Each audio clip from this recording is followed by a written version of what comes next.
Vamos a seguir con el libro de Miqueas. Por favor, abren sus Biblias al libro de Miqueas, capítulo 5. Esta serie que estamos viendo es tremendo. Bueno, es tremendo lo que vamos a ver esta mañana, las profecías que vio Miqueas cuando tú piensas que era un hombre que vivía hace más de 2700 años en el campo, ahí por Jerusalén, y todas las cosas que describe. Vamos a ver la profecía del nacimiento de Jesús esta mañana, pero a mí me impacta cada vez que yo veo la profecía en la Biblia, porque indica que hay alguien que sabe lo que va a pasar mañana, que es Dios, por supuesto. Entonces, cuando siempre leo la profecía, yo pienso que si Dios puede decir lo que va a pasar mañana, ¿cómo es que no voy a confiar mi presente en sus manos? Entonces vamos a ver un pasaje muy interesante. Pero solo para ubicarnos rápidamente, el libro de Miqueas, como dice aquí arriba, sabiduría de Dios para que trates con la injusticia. Miqueas era un profeta en un tiempo como nuestros tiempos. Tiempo de mucha corrupción, de mucha violencia. Y él básicamente viene en capítulo 1 y dice, la causa es rebeldía contra Dios. Se manifiesta en dos lugares, en nuestro trato de las personas más necesitadas y en nuestro liderazgo.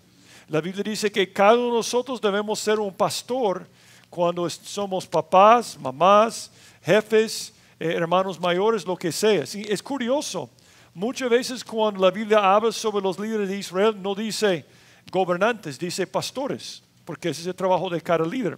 Pero el problema es que los pastores de Israel veían al pueblo como una fuente de lana y carne, y eran muy corruptos.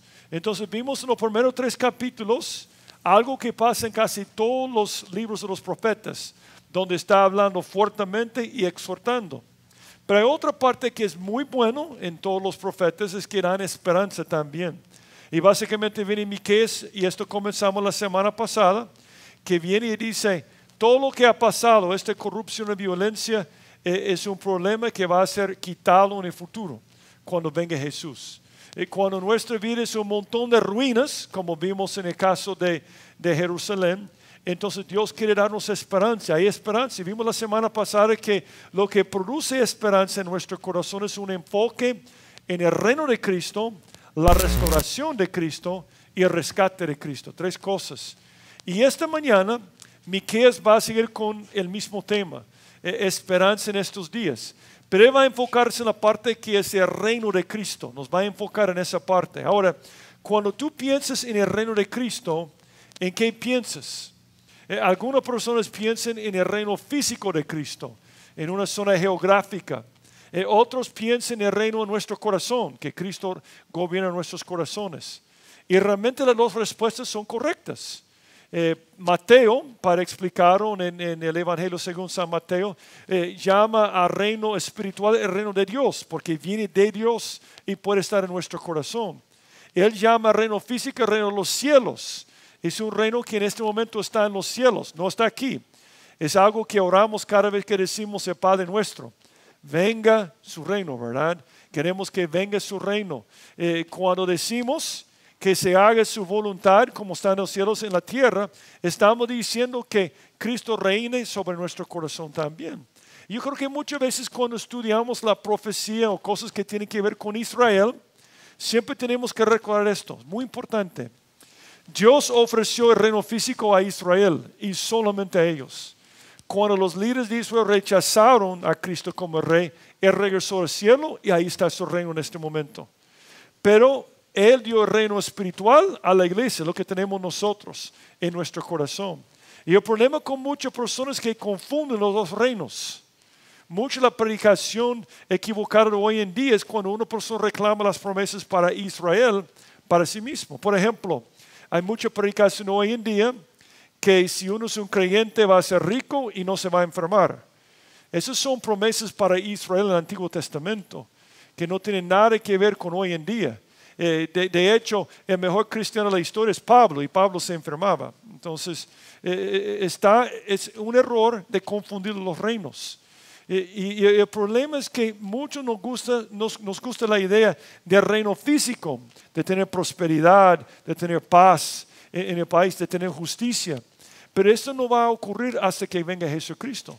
Sin embargo, para mientras, tú y yo podemos experimentar los beneficios en nuestro corazón. podemos tener paz en el corazón, justicia en el corazón y prosperidad. Y lo que vamos a ver esta mañana es cuando venga Cristo para reinar. Vamos a titular algo muy sencillo, cuando Cristo reine. Y vamos a aplicar esos principios que hablan sobre su reino en los cielos que viene a nuestros corazones. Los beneficios cuando Cristo reina en nuestro corazón. Pero vamos a orar primero. Padre, gracias por este tiempo especial que nos das cada semana para reunirnos en tu nombre. Gracias por tu presencia entre nosotros en este momento. Y yo te pido que hables al corazón de cada persona presente. Si Cristo no está reinando en nuestra vida, yo te pido, Señor, que lo reveles al estar viendo este pasaje, para que podamos someternos a ti, Señor, y experimentar lo mejor de ser un hijo tuyo, Señor. Yo te pido, si hay alguien aquí esta mañana también que no te conoce, que toques a su corazón también para que te pueda recibir. Nos ponemos en tus manos, Señor, y te pedimos que nos hables esta mañana. En el nombre de Jesucristo te lo pido. Amén. Vamos a Miqueas, capítulo 5, versículo 1. Dice lo siguiente: rodéate ahora de muros, hija de guerreros. Nos han sitiado. Con vara herirán en la mejilla al juez de Israel. Pero tú, Belén Efrata, pequeña para estar entre las familias de Judá, de ti me saldrá el que será Señor en Israel. Y sus salidos son desde el principio, desde los días de la eternidad.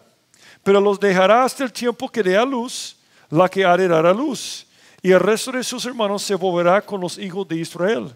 Y él estará, y oye esto, y apacentará con poder de Jehová, con grandeza del nombre de Jehová su Dios, y morarán seguros, porque ahora será engrandecido hasta los fines de la tierra. La primera cosa que dice Miqueas para producir esperanza en el corazón de sus oyentes es lo siguiente: cuando Cristo venga para reinar, les va a pastorear. Y es la misma cosa en tu corazón. Cuando Cristo reina en tu corazón, Él te cuida, Él te pastorea. Cuando Cristo reinará, para pastorearte.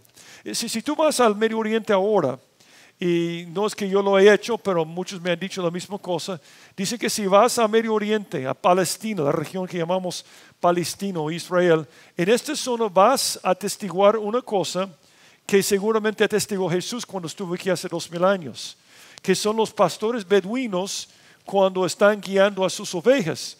Y dice que es muy fascinante porque eso es lo que hacían hace 2000 años y todavía lo hacen. Y básicamente lo que hacen cada mañana es que se levanten en la madrugada y saquen a las ovejas de su corral, que aprendimos que se llama aprisco, ¿verdad? Las sacan de allá. Entonces las lleva buscando pastos para comer todos los días. Cuando llega por la tarde, 4 o 5 de la tarde, comienza el viaje para regresar a la casa. Y dice que algo que siempre sucede cuando los pastores están regresando con sus ovejas es que cuando encuentran agua comienzan a reunirse todas las ovejas. Y un problema es que a veces hay 8 o 9 rebaños pasando por el mismo río o fuente de agua y de repente tienes un montón de ovejas. Y los 8 o 9 rebaños se mezclan. Entonces dice, ¿cómo pueden saber cuál oveja es de quién? Y hay una cosa curiosa que solamente pasa con estos animales. Dicen que cuando ya han bebido el agua y es tiempo para regresar a la casa, cada pastor tiene su propio silbido o trino con su boca, o algunos tienen una flauta, pero cada uno tiene algo diferente. Y dicen que es fascinante ver a 8 o 9 rebaños mezclados y escuchar a cada pastor haciendo su llamado de una forma diferente. Y sabe que todas las ovejas conocen a su pastor. Se mezclan y cada uno va por su lado en cada momento. Ahora entiendes por qué cuando Cristo habló de su relación con nosotros, habló de un pastor de ovejas. No hay otra imagen en toda la Biblia, o quizás en toda la vida, que es más emocionante que saber que Dios es como un pastor para con nosotros. Los pastores dan su vida por las ovejas. Los pastores dan comida a sus ovejas. Los pastores cuidan las ovejas. Y por eso Jesucristo dijo esto. Porque acuérdense que los oyentes de Jesús observaban la misma cosa. Mis ovejas oyen mi voz y yo las conozco. Pero nota lo que dice la última parte. Y me siguen.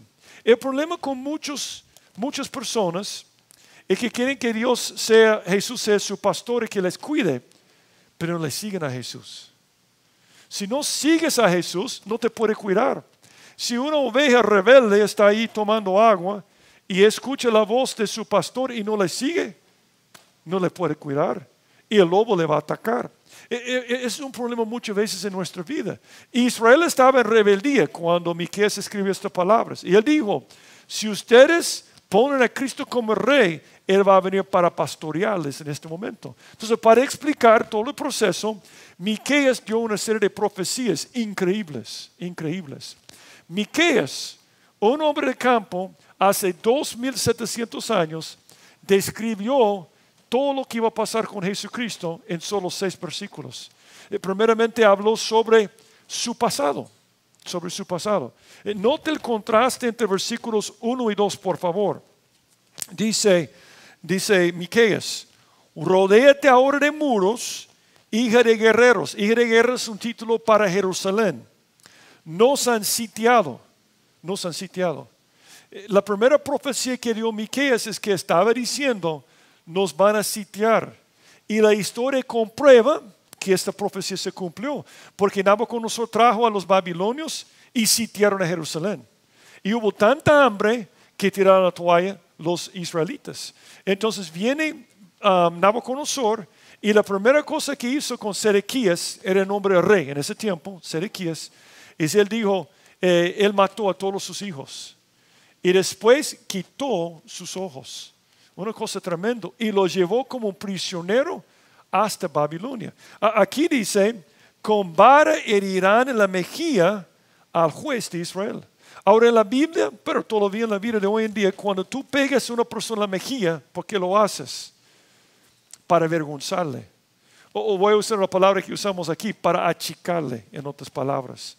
Cuando este hombre, Sedequías, el rey de Jerusalén, estaba allí, viene y dice Miqueas, en el futuro vamos a ser sitiados por nuestros enemigos y va a ser algo tan tremendo que nos va a sacar a nuestro rey y le va a pegar en la mejilla, le va a avergonzar. Y eso sucedió. Pero él hizo un contraste. Él hizo un contraste con Jesús. Por eso la palabra pero está en versículo 2. O sea, el contraste es entre Sedequías, el último rey de los judíos, y después habla de otro rey en versículo 2. Pero tú, Belén Efrata, pequeña para estar entre las familias de Judá, de ti me saldrá el que será Señor en Israel. Y sus salidas son desde el principio, desde los días de la eternidad. Por supuesto es una profecía famosa, ¿verdad? ¿Cuántas veces escuchamos esto en el tiempo de la Navidad? ¿Está hablando de quién? De Jesucristo. Viene Miqueas y hace un contraste. Él dice, un rey va a nacer en la gran Jerusalén, pero va a ser achicado. Otro rey va a nacer en un pueblo insignificante, pero va a ser exaltado. Una lección valiosísima para ti. El camino para arriba siempre baja primero.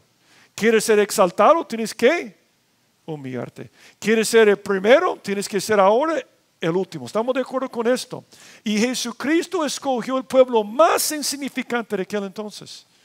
Tan insignificante que dicen, si tú lees el libro de Josué, en el libro de Josué, Josué da una lista de todos los pueblos conquistados por los israelitas. Y no está Belén Efrata. Está un Belén, Belén de Zabulón, que es otro Belén. Este era un lugar que ni llegaba hasta el nivel de Cantón. Era caserío, o menos de un caserío. No era nada, insignificante. Y a mí me impacta que Jesús escogió este lugar para nacer. Pero es una lección para ti. No importa lo que ha pasado en tu vida, tú puedes decir, yo soy insignificante. Nadie daría 5 por mí. Pero cuando recibes a Cristo, Cristo nace en tu corazón y te convierte en algo especial. Porque cuando escuchamos Belén hoy en día, ¿qué pensamos? Belén, eso es algo magnífico, eso es algo importante. Porque cada cosa que Cristo toque, lo exalta. Cada cosa que toque. Y a mí me impacta este contraste. Sedequías, el gran hombre, Jerusalén, humillado.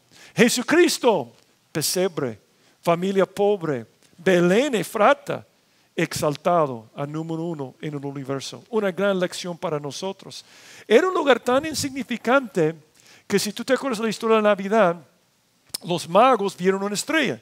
Todos han memorizado esta historia, ¿verdad? Venían de lejos, habían caminado meses y veían una estrella porque probablemente cuando Daniel estaba en esta zona había enseñado a sus ancestros sobre una estrella que iba a aparecer en los últimos días. Hay una profecía en el Antiguo Testamento, en Números, que la estrella de Jacob iba a aparecer cuando viniera el Mesías. Entonces los magos vienen buscando la estrella. ¿Y a dónde llegaron? A Jerusalén. ¿Por qué? Porque aquí piensa el hombre, Jerusalén. O sea, tiene que ser Jerusalén. Y nadie se había dado cuenta. Nadie. Solo los pastores. Pero nadie importante se había dado cuenta. Entonces cuando dicen los magos, el rey ya nació. ¿Te acuerdas lo que hicieron los escribas? Buscaron la Biblia. Sí, hay un pasaje en Miqueas 5:2. Pero nota cómo ellos cambiaron el versículo. Aquí dice en Miqueas 5:2, pero tú, Belén Efrata, pequeña para estar entre las familias de Judá. Nota lo que dijo el escriba. Y tú, Belén, de la tierra de Judá, no eres la más pequeña entre los príncipes de Judá, porque de ti saldrá un guiador que apacentará a mi pueblo Israel. En su mente era un pueblo insignificante, pero se hizo muy importante porque Jesús vino de este lugar. Ese es el primer contraste. Ese es un contraste tremendo. Por un lado, alguien muy importante nació en una gran ciudad, humillado. Por otro lado, alguien nació en un pesebre, en una familia pobre, exaltado en este momento. Es interesante porque uno dice, ¿por qué crees que Dios hizo que su hijo naciera en Belén? De todos los lugares en el mundo. Y yo creo que hay tres razones rápidamente. Número uno, para comprobar que la Biblia es la palabra de Dios. Es una profecía tan improbable. Piensa en todas las circunstancias cuando Jesús iba a nacer. Número uno, ¿dónde estaba María cuando estaba embarazada? Estaba en Belén. Estaba en Nazaret. Y Dios, para que esta profecía se cumpliera, movió al imperio más poderoso a hacer un censo para que pudieran llegar a Belén en este momento. Y lo más tremendo es que yo creo que por eso, ese es un pensamiento que yo tengo, yo creo que por eso Israel estaba tan lleno de demonios. Jesús se encontraba todo el tiempo con gente endemoniada. ¿Están de acuerdo conmigo? Yo creo que porque Satanás lee la Biblia. Y Satanás sabía este pasaje, Miqueas 5:2. Y él quería prepararse. Pero Dios le engañó. Porque Dios escogió circunstancias que iban a engañar a Satanás. Número uno, María estaba comprometida. Entonces Satanás hubiera pensado, Dios no va a escoger a una persona que está embarazada sin ser casada. Dios no va a escoger una persona de Nazaret. Dios va a escoger una persona importante de Belén. Y los demonios estaban listos y engañados. Es increíble esta profecía. Yo creo que la primera razón por la cual Dios escoge Belén fue para comprobarte que la Biblia es la palabra de Dios. Tú sabes que 48 profecías se cumplieron con la primera venida de Jesús. 48. Cada detalle. Es increíble lo que está diciendo Miqueas aquí. Pero yo creo que la segunda razón era para conectarte con David. Con David. Tenemos que recordar algo más improbable. Hace muchos años, unos años atrás, había una familia de ese caserío Belén Efrata. Y esta familia estaba tan pobre y había tanta hambre que huyó a Moab, que era condenado por Dios. Fueron a Moab y estando en Moab se dieron cuenta, murió el papá. Ahora yo creo que todos entienden la historia. Murió el papá y los dos hijos.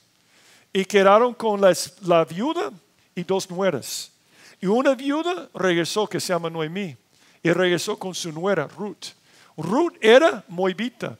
Ruth llegó a donde con Noemí, Belén Efrata. Entonces conoció a Booz, tuvieron un hijo, Obed, que tuvo un hijo, Isaías, que tuvo un hijo, David. David nació en Belén Efrata. Y era era importante para los judíos, leyendo Miqueas, que el Mesías fuera conectado con David. Esa es otra razón. Pero creo que hay otra razón para conectar a Jesús contigo. Belén significa casa de pan. Y Cristo es el pan de vida. Efrata significa fructífero. Y Cristo vino para darte el pan, para saciar tu hambre espiritual y para hacerte fructífero en tu vida. Cristo murió, el nacimiento de Cristo en Belén es una de las profecías más improbables en toda la Biblia. Es impactante. Ahora, nota otro contraste. El primer contraste ya expliqué. Uno nació en Jerusalén, el otro en Belén Efrata. Uno fue humillado y uno fue exaltado. Pero nota el segundo contraste entre Sedequías y Jesús. Dice en versículo 2, pero tú, Belén Efrata, pequeño para estar entre las familias de Judá, de ti me saldrá el que será Señor en Israel. De ti me saldrá. ¿Por qué dice de ti me saldrá? Cuando yo estaba aprendiendo español, a mí me costaba decir me dijo o le dijo, porque en inglés es dijo a él. Entonces los que están aprendiendo inglés o saben que es muy confuso. No es casa blanca en inglés, es blanca casa. O sea, hay un montón de cosas cuando aprendes español que tienes que cambiar el orden de todo. Entonces, yo siempre me fijaba en cómo la gente hablaba. De esto me dijo, le dijo, se lo dijo. Todo esto era complicado para mí. Para ti no es complicado, ¿verdad? Pero para mí era complicado. Pero algo que yo no entendía por mucho tiempo eran algunas mamás que cuando querían una orden decían cosas como, te me vas a bañar en este momento. Te me vas a lavar los dientes. Me vas a cerrar esa puerta. Yo siempre decía, ¿por qué métenme? ¿Por qué métenme? O sea, tú te vas a bañar, pero ¿por qué dice te me vas a bañar? Porque la mamá no se va a meter ahí en el baño, ¿verdad? No es cierto eso. No sé si han tenido una mamá que es así, ¿verdad? Que usa me para todo. Todo es me, ¿verdad? Me vas a cerrar esa puerta. No dice cierra esta puerta, me vas a cerrar la puerta. Entonces dice, este pasaje no está hablando de esto. Este pasaje está diciendo otra cosa. Dice aquí, de ti me saldrá el que será Señor. De ti me saldrá. ¿Quién está hablando? Dios. Otro contraste aquí, tremendo. Sedequías salió de quién? Del hombre. Jesús salió de quién? De Dios. Sedequías, yo mencioné Sedequías, era un hombre, el último rey de los judíos, el último rey. Dios condenó a los reyes en este linaje y dijo, ninguno de ellos puede ser mi rey sobre el trono. En este momento, Dios estaba diciendo básicamente, el que va a sentarse sobre el trono no puede tener padre terrenal. Tiene que tener padre celestial y madre terrenal que viene del linaje de David. Los únicos que pueden cumplir con esto eran José y María, ninguna otra persona. Hay tantas cosas aquí. Entonces Jesús sale de ¿quién? De Dios. Es interesante que cuando Dios mete esta palabra me, no como tu mamá, lo hizo en otro caso en 1 Samuel 16. Dice en 1 Samuel 16:1, dijo Jehová a Samuel, ¿hasta cuándo llorarás a Saúl, habiéndolo yo desechado para que no reine sobre Israel? Llena tu cuerno de aceite y ven y te enviaré a Isaí de Belén, porque de sus hijos, ¿qué dice? Me he provisto. ¿Cuál rey es esto? David. Miqueas está diciendo, ese rey va a salir de Dios, pero va a sentarse sobre el trono de David. Increíble. Y el último contraste, la última parte, dice, y sus salidas son desde el principio, desde los días de la eternidad. Sedequías murió, Jesucristo es eterno. Esa es una profecía que Jesucristo es Dios. De hecho, cuando vino Jesucristo era diferente a Sedequías porque vivió para siempre o vive para siempre. Aquí dice en Isaías 9:6, porque un niño nos es nacido. Nota que dice hijo nos es dado. ¿Sabe por qué no dice hijo nos es nacido? Porque ya existía. Cuando Cristo nació y tomó la forma de un hombre, ya era el Hijo de Dios, ya existía. Cristo nos fue dado en este momento.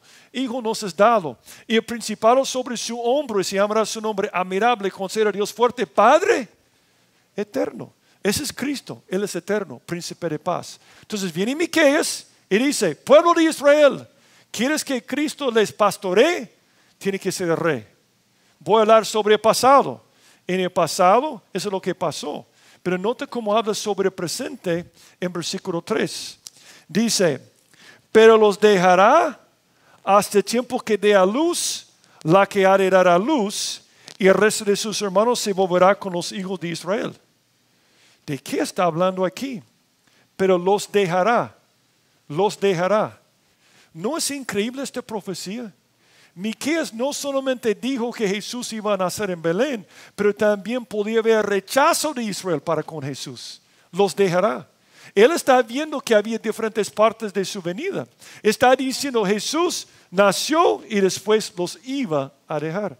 Y eso es lo que pasa hoy en día. En este momento Dios ha dejado a la nación de Israel porque no está creyendo en Cristo como el Mesías. Y eso es lo que está señalando Miqueas antes que sucediera, 700 años antes que sucediera. Ese es el momento en el cual estamos. Yo sé, alguna vez te has preguntado por qué hay tanto antisemitismo en el mundo. Hay tanto. Es increíble cuando tú analizas que un grupo de personas, tanto en la minoría, no hay muchos judíos en el mundo, son tan odiados en Europa, en el Medio Oriente. En las Américas también, yo conozco muchas personas que tienen un odio descomunal para con los judíos. ¿Por qué? Yo sé que hay prejuicios en contra de todos los grupos en el mundo, ¿verdad? Hay prejuicios. Muchos aquí probablemente han sufrido prejuicios. Pero lo que está en contra de Israel es descomunal. Y yo estoy seguro que la razón por la cual hay tanto antisemitismo es que el diablo puede leer la Biblia. El diablo puede leer la Biblia. Y el diablo sabe que cuando Israel cree en Cristo, que Él va a regresar. Y el Satanás no quiere esto. Dice, por ejemplo, en Oseas 5:15, andaré y volveré a mi lugar. Los dejaré, en otras palabras. Estaba profetizando. Hasta que reconozcan su pecado y busquen mi rostro, en su angustia me buscarán. La Biblia es muy consistente. Antes que sucedió y después que sucedió. Muy consistente. Que iba a venir el Mesías para presentar el reino a la nación de Israel. Que los líderes de la nación iban a rechazar a Cristo. Que Jesucristo iba a dejarlos hasta que reconocieron su pecado. Pero tenían que pasar por esta palabra aquí. Angustia. Angustia. A veces uno se pregunta, ¿por qué tanta persecución contra los judíos? Porque es del diablo, pero Dios lo permite porque quiere que en su angustia que busquen a Dios. Y la culminación de esto va a ser la tribulación. Mire cómo lo dice Miqueas. Miqueas, increíble. Él conoce el futuro. Pero los dejará hasta el tiempo que dé a luz la que ha de dar a luz. Que dé a luz la que ha de dar a luz. Dios muchas veces compara la nación de Israel como un hijo. Por ejemplo, dijo a Faraón, deje que mi hijo vaya al desierto para servirme. Entonces, la nación de Israel, si lo vamos a comparar con un hijo, un hombre, nació en Génesis. Se hizo fuerte en Éxodo y creció, pero entró en rebeldía en el Antiguo Testamento. Y cuando tu hijo se rebela, si sigues la Biblia, lo que debes hacer es disciplinarle. Disciplinarle. Y Dios está disciplinando a Israel. Y la culminación va a ser la gran tribulación. Y la disciplina va a ser tan terrible que va a ser como dolores de parto. Dolores de parto porque hay esperanza, que viene el bebé. Pero dolores de parto porque de la misma forma que cada hombre tiene que nacer de nuevo para ser salvo, Israel tiene que nacer de nuevo. Pero para nacer de nuevo, ¿qué viene antes? Dolores de parto. Por ejemplo, solo para que entiendas, porque lo dice aquí Miqueas. Porque se ha dicho Jehová, dice en Jeremías 35. Hemos oído voz de temblor, de espanto y no de paz. Inquirir ahora y mirar si el varón da a luz. Porque he visto que todo hombre tiene la mano sobre sus lomos, como mujer que está de parto. Entonces, es una cosa terrible. Y se han vuelto pálidos todos los rostros. Cuán grande es aquel día. ¿Qué es aquel día? La tribulación. Tanto que no hay otro semejante el tiempo de angustia para Jacob. Jacob es Israel, pero de ella será librado. Miqueas está diciendo, Jesús va a nacer, pero los va a dejar. Pero cuando ustedes nazcan de nuevo, va a regresar. El renacimiento de Israel está tomando lugar delante de nuestros ojos. Una nación que dejó de existir 1878 años, se reapareció en el año 1948. Estamos viendo un milagro. Todavía no nació de nuevo porque tiene que creer en Cristo, pero lo va a hacer según Isaías. Antes que estuviese de parto dio a luz, antes que le viniesen dolores dio a luz hijo. ¿Quién oyó cosa semejante? ¿Quién vio tal cosa? ¿Concebirá la tierra en un día? ¿Nacerá una nación de una vez? Pues en cuanto Sión estuvo de parto, dio a luz sus hijos. Miqueas está hablando en este momento. Está diciendo, era el futuro para él, pero el presente es, Cristo está esperando que ellos nazcan de nuevo para regresar. Pero finalmente hablemos sobre el porvenir. Porque después sigue Miqueas, versículo 4. Y él estará y apacentará con poder de Jehová, con grandeza del nombre de Jehová su Dios, y morarán seguros. Por supuesto, porque van a ser pastoreados. Porque ahora será engrandecido hasta los fines de la tierra. Hay una lección tremenda para nosotros. Dios quiere pastorearte, pero si tú eres rebelde y no le sigues, Él va a permitir los dolores en tu vida. Él va a permitir la angustia en tu vida para que tú invoques su nombre, para que tú digas, yo quiero que tú seas el rey, para que pueda cuidarte en cada momento. Si no seguimos a Jesús, o no somos ovejas, o somos ovejas rebeldes y no nos puede pastorear. Esta imagen de un pastor es una imagen tremenda. Hay tantos pasajes que, bueno, en tu opinión, cuál es el pasaje más conocido en el mundo de la Biblia? ¿No sería Salmos 23? Jehová es mi ¿qué? Pastor. Yo quiero compartir un pasaje más. Dice Isaías 40:10, que Jehová el Señor vendrá con poder y su brazo señoreará. Y aquí que su recompensa viene con él y su paga delante de su rostro. Como pastor apacentará su rebaño. Y miren esta imagen que es tan tremenda. En su brazo llevará los corderos y en su seno los llevará. Pastoreará suavemente a las recién paridas. Cristo es nuestro pastor. Tú puedes ver la vida de Jesús comparado con un pastor. Cristo es el buen pastor que dio su vida. Él vino y dio su vida. El gran pastor que ahora cuida a su pueblo. Pero Cristo es el príncipe de los pastores que regresará en gloria algún día.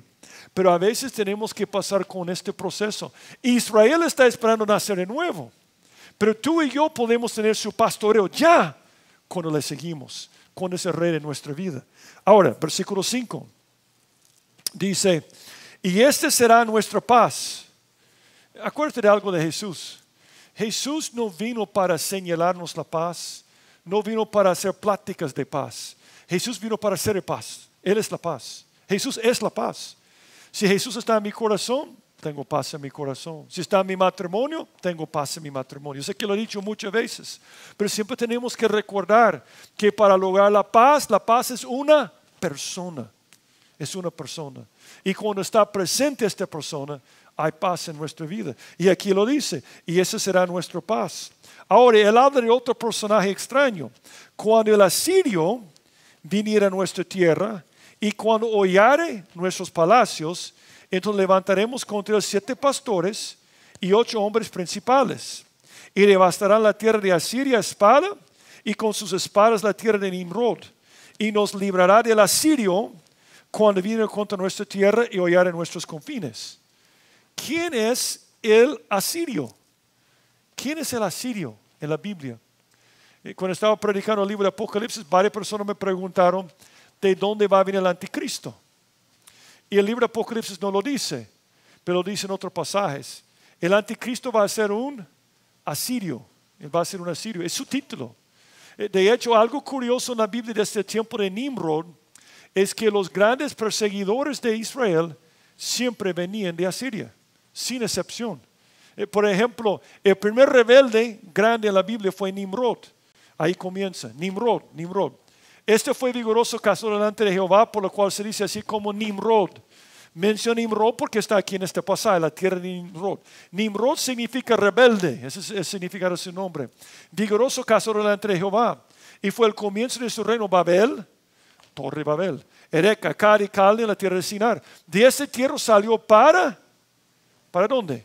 Asiria. Edificó Nínive, Rehoboth, Cala. Asiria significa o era sinónimo de rebeldía. Él llegó a este lugar. Entonces cada personaje que perseguía a Israel era un asirio. Pero hermano, los egipcios, Faraón era egipcio, ¿verdad? No, Faraón era asirio. Porque así dijo Jehová al Señor, mi pueblo descendió a Egipto en tiempo pasado para morar allá, y él Asiria lo cautivó sin razón. Por eso dice en Éxodo, cuando lees Éxodo, dice que se levantó un faraón que no conocía a José. Porque hay un tiempo en la historia de Israel, de Egipto, y los que estudian la historia antigua saben que hay un tiempo cuando llegaron extranjeros para ser los reyes, los faraones de, Asiria, de Egipto. Venían de Asiria. Por eso dijo, hey, los judíos se están multiplicando, tenemos que hacer algo. Porque los asirios eran la minoría.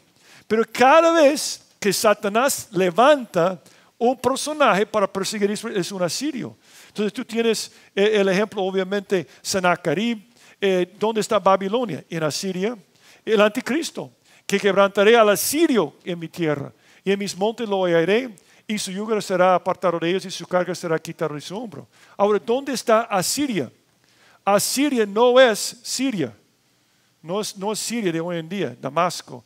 Asiria es un imperio antiguo, y ahí está. Puede ver que realmente Asiria estaba aquí, pero su imperio llegó hasta Egipto y hasta Arabia Saudita y toda esta zona. Esto, por supuesto, es la creciente fértil, ¿verdad? Donde comenzó el hombre en esta zona. Entonces, aquí está Nínive. Ahora, una cosa curiosa, porque dice, hermano, yo no entiendo esto. Veamos un mapa moderno para que entiendas dónde está en este momento Asiria. Su lugar principal es acá. Y sale de aquí para otros lados. Ahora, ¿quiénes están aquí ahorita? ISIS. ISIS son asirios. No te debe extrañar que aborrecen tanto a los judíos, los de ISIS. Porque en la historia hay una cosa consistente. Dios para permitir que un perseguidor vaya atrás de Israel, siempre es un asirio. Y dice que en este pasaje que en el futuro Cristo nos va a librar del asirio, el anticristo en los últimos días. Ahora, ¿quiénes son los 7 pastores y 8 hombres principales? A saber, no sé quiénes son. Tenemos que recordar que es el futuro. Lo que sí puedo decir es que Dios va a levantar 7 pastores y 8 hombres principales para ir a Asiria para pelear en contra ellos. Y Cristo nos va a librar del asirio. Ok, siguiente punto, versículo 7. El remanente de Jacob será en medio de muchos pueblos como el rocío de Jehová, como las lluvias sobre la hierba, las cuales no esperan a varón ni aguardan a hijos de hombres. Asimismo, el remanente de Jacob será entre las naciones, en medio de muchos pueblos como el león entre las bestias de la selva, como el cachorro león entre las manadas de las ovejas, el cual si pasare y hollare y arrebatare, no hay quien escape. Eso es muy interesante, porque en los primeros 6 versículos, ¿quién es el enfoque? Jesucristo. ¿Quién es el enfoque en estos versículos? El remanente de Jacob. Si hay una cosa que a mí me impresiona o me impacta todos los días de Dios, es que Dios quiere usarnos. Esto me impacta. ¿Por qué quiere usarnos? Cada vez que yo hago algo para el Señor, no lo hago bien como Él.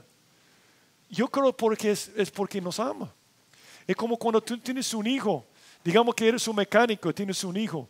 Hay un momento donde estás apretando una tuerca y dejes que tu hijo lo haga. ¿Por qué? ¿Porque va a hacer un buen trabajo? No, porque le amas. Cuando tú dejes que tu hijo o tu hija haga algo que tú puedes hacer, está diciendo, yo quiero que te sientas importante. Yo quiero que hagas una cosa donde sientes parte de nuestra familia. Dios es igual con nosotros. No necesita para nada, pero nos usa porque nos ama. Y cuando Cristo reina en nuestra vida, Él nos usa también para potenciarte. La palabra potenciar, hay una palabra que se usa mucho hoy en día cuando dan charlas en las empresas, que es empoderar. Pero empoderar no es una palabra en español. Ese es un anglicismo. La palabra en español es potenciar. Potenciar significa literalmente en español que Dios te da el poder y el propósito para hacer grandes cosas. Dios no solamente quiere pastorearte, no solo quiere chinearte, Él quiere usarte para su honra y su gloria. Es una cosa emocionante. A mí me impacta que Dios esté en la pelea más importante, está pensando en el remanente de Jacob. Ahora, ¿por qué se llama remanente? Durante toda la historia de Israel siempre había una minoría que era muy comprometido con Dios. Es como la iglesia. En la iglesia siempre hay un porcentaje, no de todos, que está más comprometido. Y en el caso de Israel se llamaba el remanente, los más comprometidos. Y es curioso porque aquí dice, básicamente, en el futuro, cuando venga el reino de Cristo, la nación de Israel o va a ser rocío o va a ser ¿qué? León. Rocío o león. Ahora, son dos cosas completamente diferentes. Pero vivían en el campo. Y ellos entendían que rocío era bendición. León, maldición. Durante toda la historia, Dios ha usado a la nación de Israel para definir la relación de una persona con Dios. Por ejemplo, cuando Dios llamó a Abraham, dice en Génesis 12, y haré de ti una nación grande, que es la nación de Abraham, Israel, y te bendeciré y engrandeceré tu nombre. Un momento. Tú sabes que el nombre más engrandecido sobre la faz de la tierra es Abraham. Abraham es un nombre grande entre cristianos, judíos y musulmanes. Separa a los musulmanes por medio de Ismael. Es un nombre más engrandecido. Dios cumplió con esta profecía. Y serás bendición. Abraham es una bendición porque vino Jesucristo por medio de su linaje, ¿verdad? Bendeciré a los que te bendijeren. A los que te maldijeren, maldiciré. Y serán benditas en todas las familias de la tierra. De la misma forma que en el futuro Dios va a usar a Israel como rocío para los que bendicen a Israel y a Dios, y león para los que no bendicen, lo he hecho en toda la historia. Si hay un principio en lo cual creo, es este principio, porque lo observo en la Biblia y en la historia. Por ejemplo, vamos a ver un ejemplo. Egipto. Cuando Egipto bendecía a José, ¿te acuerdas que José era el número 2 en Egipto? ¿Qué pasaba a Egipto en ese tiempo? Bendición. 7 años de hambre. ¿Sufrió Egipto? No, porque trataba bien a José. Pero cuando se levantó el otro faraón, que no conocía a José, y persiguieron a Israel, ¿qué pasó a Egipto? ¿Qué es Egipto ahora? Egipto solamente puede celebrar su historia, porque dieron la espalda a Dios, dieron la espalda a Israel, se metieron con la Biblia, y ese es un error grave. Roma. Cuando Roma estaba en sus mejores momentos, porque trataban muy bien a Israel, permitían que Israel tuviera su propio rey, permitían que tuvieran sus propios gobernantes, tenían libertad de culto, ellos podían adorar como querían, pero cuando en el año 70 después de Cristo, el general Tito invadió a Jerusalén, destruyó el templo, no quedó ni una piedra sobre otra piedra. ¿Qué pasó a Roma?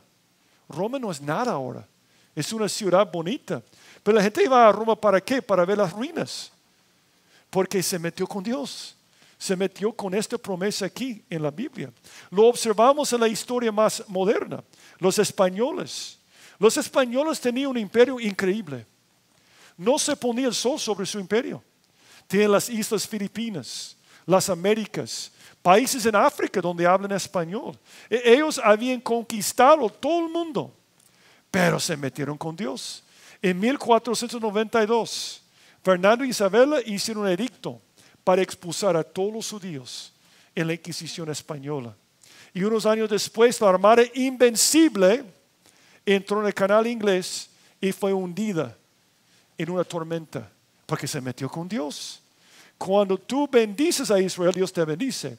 Cuando no lo haces, adiós Egipto, adiós Roma, adiós Babilonia, adiós cada nación que ha jugado con esta promesa. Los Estados Unidos. ¿Por qué es un país tan próspero y tan fuerte? Por una sola razón. Una sola razón. Su tratamiento de Israel. El presidente Truman creció en un hogar bautista. Y su abuela siempre le enseñaba en la Biblia, siempre decía, se llamaba Harry. Siempre decía, Harry, cuando tú tengas poder, tienes que recordar que tienes que tratar bien a Israel. Y compartir todas esas profecías que estoy compartiendo. Cuando llegó a ser el presidente después de la Segunda Guerra Mundial y llegó este movimiento para reconocer a Israel como una nación, él fue uno de los primeros para reconocer a Israel. Y él dijo en su reconocimiento, yo soy Ciro el segundo, para que ustedes puedan ser una nación. Y desde entonces Dios ha bendecido a ese país. el país antes de la Segunda Guerra Mundial estaba en una depresión terrible. Mi abuelo habla de esto. Cuando tú piensas en los Estados Unidos, piensas en un país muy rico. Hablo con mi abuelo, ya no está vivo, pero mi abuelo te habla de tiempos terribles, 60% de desempleo. Pero trataron bien a Israel y para arriba en este momento. Porque cuando tú te metes con Dios, mucho cuidado. Israel puede ser rocío o puede ser un león. Ahora, ¿por qué dice rocío? Yo siempre les recuerdo que para recordar el tamaño de Israel, tomas el Salvador, son del mismo tamaño, ¿y qué haces con? Ese es Israel. El Salvador, Israel. ¿Qué otra cosa que tienen en común? Llueve 6 meses en Israel y no llueve 6 meses. Pero es al revés de nosotros. Deje de llover en mayo y no llueve hasta octubre, noviembre. Entonces, ellos de todas maneras tienen cultivos en los meses que no llueve. Nosotros no podemos aquí. Pero ahí, cuando no está lloviendo, ellos dependen de rocío. Y el rocío es algo muy importante para ellos. Es tan importante para ellos que rocío es sinónimo de bendición en la Biblia. Como el rocío de Hermón, que es un monte, que desciende sobre los montes de Sión, porque ahí envía Jehová bendición y vida eterna. Como rugido de cachorro de león es la ira del rey, y su favor como el rocío sobre la hierba. Yo no sé si alguien aquí se llama Rocío, quizás por eso te pusieron este nombre, ¿verdad? No sé. Pero Rocío es una bendición. León no es una bendición. Y lo que está diciendo aquí en este lugar es que cuando venga Cristo para reinar, los que traten bien a Israel, va a ser una bendición para ellos. Los que no lo hacen, no va a ser una bendición. Esto vimos la semana pasada solo para demostrarlo. Dice en ese tiempo, y vendrán muchos pueblos y fuertes naciones a buscar a Jehová los ejércitos de Jerusalén. Y a implorar el favor. Favor es un sinónimo de bendición. Implorar el favor de Jehová. Así ha dicho Jehová de los ejércitos. Y en aquellos días, tribulación y la segunda venida, acontecerá que 10 hombres de la nación de toda lengua tomarán el manto a un judío, diciendo, iremos con vosotros, porque hemos oído que Dios está con vosotros. Dios está diciendo, por medio de Miqueas, si ponen a Cristo como el rey, vamos a definir la otra gente por medio de su tratamiento de ti. Pero ¿sabes algo increíble? Dios lo hace hoy en día por medio de ti. Dios te pone en el trabajo que tienes, la escuela que tienes, la casa que tienes, para ser rocío o león. Para definir a la gente con Dios. Si tú compartes el evangelio y una persona recibe a Cristo, eres olor grato. Pero si no, es olor de muerte. Dice en 2 Corintios 2:14, más a Dios gracias, el cual nos lleva siempre en triunfo en Cristo Jesús. Por medio de nosotros manifiesta en todo lugar el olor de su conocimiento. Es otra analogía. Porque para Dios somos grato olor de Cristo en los que se salvan. Como rocío, ¿verdad? Y los que se pierden, a eso ciertamente olor de muerte, león para muerte, aquellos olores de vida para vida. Algo que me impacta es que Dios nos llama a ser embajadores. ¿Alguna vez has pensado en ese título? Tú y yo somos ciudadanos del cielo. No somos moradores de la tierra, somos peregrinos. Nos llama advenedizos, extranjeros. No somos de esta tierra. Entonces, cuando tú vives en otro país, ¿cuál es el título más alto que puedes tener? No puedes ser presidente, no puedes ser diputado, no puedes ser alcalde. ¿Qué es el título más alto posible? Embajador. ¿Qué nos llama Dios en 2 Corintios 5:20? Embajadores. Dios te ha escogido igual que va a escoger a Jerusalén, a Israel en el futuro, para definir la gente y su posición con Dios. Él te ha puesto en tu lugar de trabajo para ser Rocío León. Ese es tu trabajo y punto. Es hablar con la gente de Cristo. Y cuando se convierten, olor grato, olor de muerte en cada momento. Ahora, tenemos que terminar. Las primeras 2 cosas tienen que ver con las bendiciones para nosotros. Pero la última cosa habla de lo que Dios tiene que hacer en nuestra vida para prepararnos, para que pueda pastorearnos y potenciarnos. Miren cómo termina, versículo 9. Tu mano se alzará sobre tus enemigos y todos tus adversarios serán destruidos. Acontecerá en aquel día, dice Jehová, que haré matar tus caballos de medio de ti y haré destruir tus carros. Haré también destruir las ciudades de tu tierra y arruinaré todas tus fortalezas. Asimismo destruiré de tu mano las hechicerías, y no se hallarán en ti agoreros, y haré destruir tus esculturas y tus imágenes de en medio de ti, y nunca más te inclinarás a la obra de tus manos. Arrancaré tus imágenes de acera de en medio de ti, y destruiré tus ciudades, y con ira y con furor haré venganza a las naciones que no obedecieron. Es interesante cómo termina Miqueas, porque Miqueas comienza con algo muy positivo. Dios te va a pastorear, Dios te va a potenciar o te va a usar, pero termina diciendo lo que tiene que hacer para que esto suceda. Va a quitar ciudades, fortalezas, caballos, carros, hechiceros, agoreros, imágenes y todo esto. En otras palabras, cuando Cristo reina es para purificarte.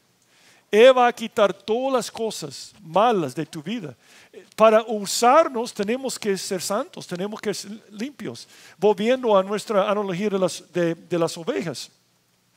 Yo no sé si alguna vez han visto cómo bañan las ovejas.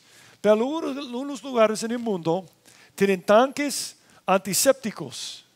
Y es una experiencia aterradora para una oveja. Porque toman la oveja y meten la oveja en esos que es antiséptico. Me imagino que quema la piel. Entonces tú puedes ver que está forzando a esta pobre oveja, ¿verdad? Para que no salga. Porque dicen que tienen que ponerlo hasta arriba de los ojos y todo. Y no pueden nadar. Es una experiencia terrible. Y dicen que tratan de saltar todo el tiempo, pero los perros están alrededor, ladrando o mordiéndolos. ¿Te puedes imaginar esto? Ser metido en un lugar y están metidos de abajo. Pero ¿por qué lo hacen los pastores? Porque están cuidándolos. Lo que pasa con una oveja es que su lana se llena de piojos, pulgas, parásitos y enfermedades. Y cuando hace esto, la oveja está razonando, me odia, me está torturando. Pero el pastor lo hace porque le ama. ¿Estamos de acuerdo con esto? Entonces yo creo que es un cuadro de nosotros. Dios quiere usarme, pero yo me lleno de piojos, pulgas, parásitos espirituales. Y Dios hace cosas en mi vida para limpiarme, para purificarme, porque me ama tanto. Muchas veces no entendemos por qué algo malo pasa en nuestra vida. Yo no entiendo por qué perdí ese trabajo. Yo no entiendo por qué tengo este problema económico. Yo no entiendo por qué estoy enfermo todo el tiempo. ¿Será que Dios está purificándote para algo más grande? Para usar la nación de Israel, primeramente tenía que purificarles, quitar todas estas cosas. Dice en Juan 15, hablando de nosotros, otra analogía. Yo soy la vid verdadera y mi padre es el labrador. Todo pámpano que en mí no lleva fruto lo quitará. Pero nota lo que dice para los que llevan fruto, que son los buenos, entre comillas. Y todo aquel que lleve fruto lo limpiará, lo purificará, para que lleve más fruto. Ya vosotros estáis limpios por la palabra que os he hablado. Es interesante esta lista de cosas que va a quitar, porque habla sobre nuestra vida también. Por ejemplo, ¿qué tienen en común caballos, carros, ciudades y fortalezas? No son cosas en las cuales dependemos. No son como apoyos o sostenes para nosotros. Obviamente no está hablando de un carro Toyota aquí, ¿verdad? Está hablando de carros atrás de caballos. Pero en aquel entonces la gente dependía de esto para transporte, para refugio, ¿verdad? En vez de depender de Dios en muchos casos. En otras palabras, cuando Dios quiere usarte para algo grande, cuando Dios quiere cuidarte, te va a purificar. Primeramente los apoyos falsos. Los apoyos falsos son las cosas en las cuales dependo en vez de Dios. A mí me impacta la vida de Pablo. Pablo, después de Jesús, es mi héroe en la Biblia. Es mi héroe porque era un hombre tan capaz, tenía todo, tenía mucho dinero, mucha fama, conocía probablemente entre 12 y 14 idiomas. Son los hombres más inteligentes de la historia. Y él contó todo como basura para conocer a Cristo. Son los mejores cristianos de la historia. Pero algo interesante sobre Pablo. Pablo no hubiera encajado en el cristianismo moderno que ves en la televisión. Porque Pablo tenía un aguijón en la carne. Tú ves los predicadores de hoy en día, no tienes aguijones en la carne, ¿verdad? Solo prosperidad y salud. Entonces Pablo no hubiera caído, es porque es falsa doctrina obviamente, pero Pablo tenía un aguijón en la carne. Oró 3 veces, ¿te acuerdas de la historia? Ahora quiere su aguijón en la carne. Número uno, sabemos que era algo físico. Algunos dicen que quizás no podía ver bien, ese es un rumor. Otros dicen que no, es que no hablaba bien. ¿Te acuerdas que seguían a Apolos? Apolos era muy elocuente, pero no a Pablo. No estamos seguros. Pero lo que me impacta de Pablo es que Pablo ore 3 veces. Como oramos nosotros por un buen trabajo. Oremos que Dios quite una prueba. Y cuando Dios respondió negativamente 3 veces, a mí me impactó la respuesta de Pablo. Pablo dice después, y me ha dicho, bástate mi gracia porque mi poder se perfecciona en la debilidad. Por tanto, de buena gana me gloriaré más bien en mis debilidades. ¿Cuándo fue la última vez que te jactaste por una debilidad? Yo no soy muy inteligente, gracias a Dios. No soy muy elocuente, gracias Señor por esto. Yo tengo malísimo trabajo, Señor, muchas gracias por esto. Siempre nos jactamos por nuestras fortalezas. Por eso muchas veces Dios no nos puede usar. Nos jactamos de nuestro buen trabajo, de nuestra elocuencia, de nuestra buena familia, de todas las cosas que hacemos. Y preguntamos a veces por qué no tenemos el poder de Dios. Cuando Dios quita uno de tus apoyos, que es como una muleta, tu buen trabajo, y hace esto, a veces porque quiere hacer algo especial. Él quiere que confíes en su poder en cada momento. Por eso Pablo pudiera decir, aleluya, perdí mi trabajo. Aleluya, estoy enfermo en la cama. Qué bendición esto. Porque Pablo tiene una vida en otro nivel.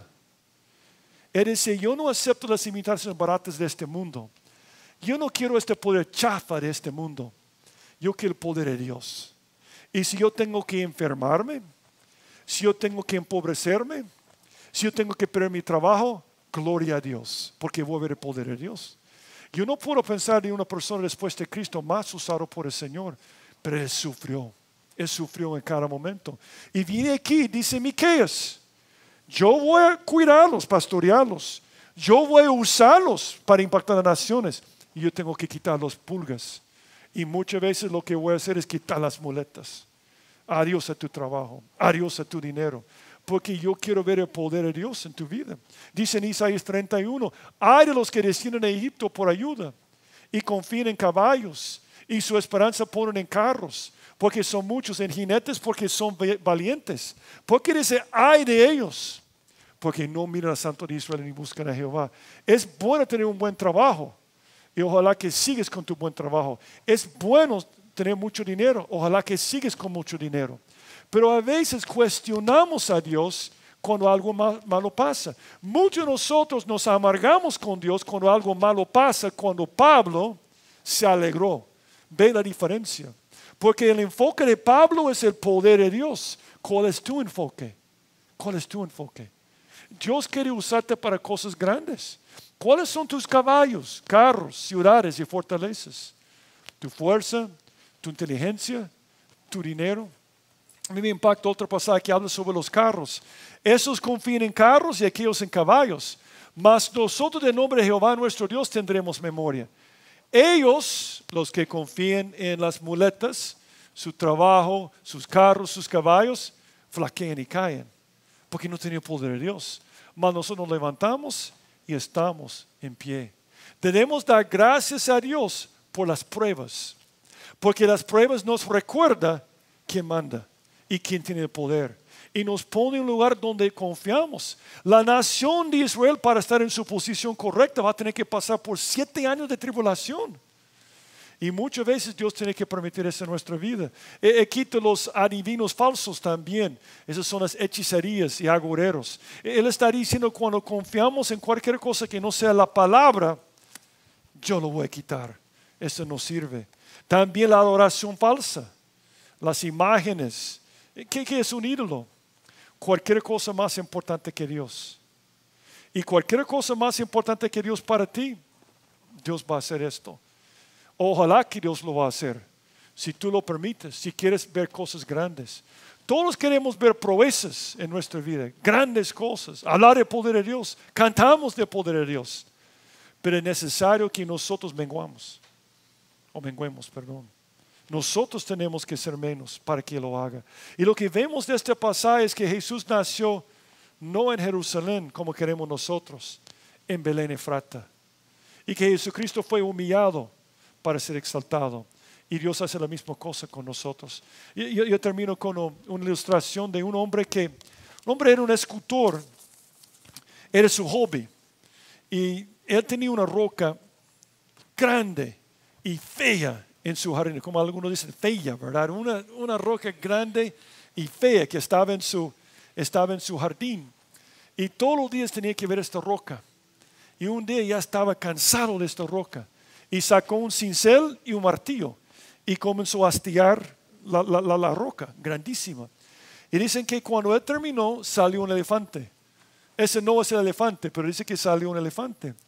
Y los vecinos, después de haber visto esta roca tan fea, se quedaban admirando su obra. Finalmente un vecino se le acercó al hombre y dijo, ¿cómo hiciste esto? Él dijo, sencillo. Yo vi esta roca fea y yo decidí quitar todas las cosas que no se parecían a un elefante. Una vez preguntaron a Miguel Ángel la misma cosa de una de sus estatuas. Y dijo, porque habían visto solo una piedra, un bloque de piedra. Dijo, yo quito todo que no se parecía a lo que yo quería. Yo creo que era David, la estatua de David. Eso es lo que Dios hace contigo. Sin Dios somos una roca grande y fea. Pero Dios viene y comienza a hastiarte. En el trabajo, en la salud, en el matrimonio, en la familia. Y cada golpe, yo no quiero adorarte. Dice, ok, voy a dejar el martillo porque no te puedo usar. Pero otros dicen, gracias Señor por esto. Más. Porque Dios quiere quitar todo lo que no se parece a quién. A Jesucristo. Y para que te parezcas a Jesucristo, tiene que limpiar los piojos, pulgas y parásitos, o tiene que hastiar las cosas que nos quitan, que nos hacen no parecer a Jesucristo. Debemos dar gracias a Dios cuando hace esto. Pero esto pasa cuando nosotros permitimos que Cristo reine en nuestro corazón. Que venga su reino. Esa es la segunda venida, cuando venga Jesús. Pero que se haga su voluntad aquí, como en el cielo, puede suceder ahora. Pero yo tengo que someterme a Él. Me va a cuidar, me va a usar, pero la parte que no me gusta, me va a probar, fundir y purificar. Porque Dios quiere hacer cosas grandes por medio de nosotros. Oremos. Padre, gracias por Jesús, el buen pastor, que dio su vida por nosotros. Es increíble que cuando tú veías a nosotros en nuestra necesidad, estaba dispuesto a tomar la forma de un hombre, de un niño débil, de una familia pobre, nació en un lugar donde daban alimento a los animales. Y decidiste crecer en el pueblo más despreciado de aquel entonces, Nazaret, para enseñarnos que cuando tú tocas la vida de una persona, lo conviertes en una bendición. Y yo te pido que toques a la vida de cada persona aquí esta mañana. Yo te pido, Señor, que nos purifiques y que nos uses y que nos cuides, Señor, para hacer cosas grandes. Señor, gracias porque nos amas tanto que nos das un propósito, el poder. Yo te pido, si hay alguien aquí esta mañana que no te conoce, no tiene relación personal contigo, toca a su corazón, Señor. En el nombre de Jesucristo te lo pido. Si después de lo que has escuchado durante la última hora estás dispuesto a entregarle tu corazón a Jesucristo, estás listo para abandonar lo que has sido hasta este momento y le dices al Señor, aquí está mi vida, yo quiero la vida plena, yo quiero la vida completa que tú tienes para mí y quiero la salvación al morir. Entonces, entrégale tu corazón a Él y hazlo por medio de una oración. Así que, ¿por qué no oramos? Bueno, y tú puedes repetir esta oración conmigo. Vamos a orar y repite estas palabras al Señor si quieres recibir a Jesucristo. Oremos. Padre, gracias por tu amor y gracias por tu salvación. En este momento me doy cuenta que soy pecador y que no puedo salvarme a mí mismo. Me arrepiento de todos mis pecados y te abro la puerta de mi corazón. Entra, Jesús, sálvame, cámbiame, pues yo me entrego a ti. Gracias por oír mi oración y gracias por salvarme. En el nombre de Jesucristo te lo pido. Amén. Si te gustó el mensaje, queremos aprovechar para invitarte a nuestra iglesia. Aquí puedes aprender más acerca de Dios, más acerca de los planes que tiene para ti también. Así que ven a la iglesia donde puedes aprender más acerca de la Biblia. Será para nosotros un placer recibirte en el Campus Miralvalle, en Crown Plaza, en Lourdes o en Apopa. Y si vienes porque has visto uno de estos videos, y yo te pido que te presentes con nosotros, que nos busques a cualquiera de los dos al final de los cultos, y con mucho gusto te vamos a recibir. Que Dios te bendiga. God is